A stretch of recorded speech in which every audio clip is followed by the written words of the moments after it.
ಇಂದಿನಿಂದ ಕುಂಭಮೇಳ ಆರಂಭವಾಗಿದೆ. ಈ ಧಾರ್ಮಿಕ ಕುಂಭಮೇಳದ ಉತ್ಸವಕ್ಕೆ ಜಗತ್ತಿನಾದ್ಯಂತ ಭಕ್ತಾದಿಗಳ ಸಾಗರವೇ ಹರಿದು ಬರ್ತಾ ಇದೆ. ಆದರೆ ಈ ಕುಂಭಮೇಳದ ಮೊದಲ ದಿನವೇ ಕಹಿ ಘಟನೆ ನಡೆದಿದೆ. ಹೌದು, ಮಹಾ ಕುಂಭಮೇಳಕ್ಕೆ ಹೋಗ್ತಾ ಇದ್ದಂತಹ ತಪ್ತಿಗಂಗಾ ಎಕ್ಸ್‌ಪ್ರೆಸ್ ರೈಲಿನ ಮೇಲೆ ಕಲ್ಲು ತೂರಾಟ ನಡೆದಿದೆ. ಸೂರತ್ನಿಂದ ಚಪ್ರ ಕಡೆಗೆ ಸಾಗ್ತಾ ಇದ್ದಂತಹ ರೈಲಿಗೆ ಮಹಾರಾಷ್ಟ್ರದ ಜಲ್ಗಾಂವ್ ರೈಲ್ವೆ ನಿಲ್ದಾಣದ ಬಳಿ ದುಷ್ಕರ್ಮಿಗಳು ಕಲ್ಲು ತೂರಾಟ ನಡೆಸಿದ್ದಾರೆ. ಸದ್ಯ ಈ ಘಟನೆಯಲ್ಲಿ ಯಾರಿಗೂ ತೊಂದರೆಯಾಗಿಲ್ಲ. ಆದರೆ ರೈಲ್ವೆ ಬೋಗಿಗಳ ಕಿಟಕಿಗಳು ನಾಶವಾಗಿದ್ದು, ರೈಲಿನ 6 ಕೋಚ್ನ ಮೇಲೆ ಕಲ್ಲು ತೂರಲಾಗಿದ್ದು, ರೈಲ್ವೆ ಇಲಾಖೆ ಸಾಕಷ್ಟು ನಷ್ಟ ಉಂಟಾಗಿದೆ. ಇನ್ನು ಈ ಘಟನೆ ನಡೀತಾ ಇದ್ದಂತೆ ಪ್ರಯಾಣಿಕರು ಭದ್ರತೆಯ ಬಗ್ಗೆ ಕಳವಳವನ್ನು ವ್ಯಕ್ತಪಡಿಸಿದ್ದು, ಪೊಲೀಸರಿಗೆ ಮಾಹಿತಿಯನ್ನ ನೀಡಿದ್ದಾರೆ. ಇನ್ನು ಈ ಘಟನೆ ಬೆಳಕಿಗೆ ಬರ್ತಾ ಇದ್ದಂತೆ ಜಲ್ಗಾಂವ್ ರೈಲ್ವೆ ಪೊಲೀಸರು ಕೇಸನ್ನ ದಾಖಲಿಸಿಕೊಂಡು ತನಿಖೆಯನ್ನ ಆರಂಭಿಸಿದ್ದಾರೆ.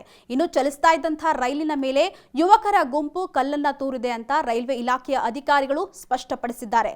ಇನ್ನು 45 ದಿನಗಳ ಕಾಲ ನಡೆಯುವಂತಹ ಮಹಾ ಕುಂಭಮೇಳದ ಧಾರ್ಮಿಕ ಕಾರ್ಯಕ್ರಮದಲ್ಲಿ ಸುಮಾರು 40 ಕೋಟಿಗೂ ಅಧಿಕ ಜನರು ಭಾಗವಹಿಸಬಹುದು ಅಂತ ನಿರೀಕ್ಷಿಸಲಾಗಿದೆ. ಈ ಐತಿಹಾಸಿಕ ಸಮಾಗಮಕ್ಕೆ ಭದ್ರತೆಯನ್ನ ಸವಾಲಿನ ರೀತಿಯಲ್ಲಿ ತೆಗೆದುಕೊಂಡಿರತಕ್ಕಂತಹ ಉತ್ತರ ಪ್ರದೇಶದ ಯೋಗಿ ಆದಿತ್ಯನಾಥ್ ಸರ್ಕಾರ ಸಾಕಷ್ಟು ಪೂರ್ವ ತಯಾರಿಯನ್ನ ಮಾಡಿಕೊಂಡಿದೆ.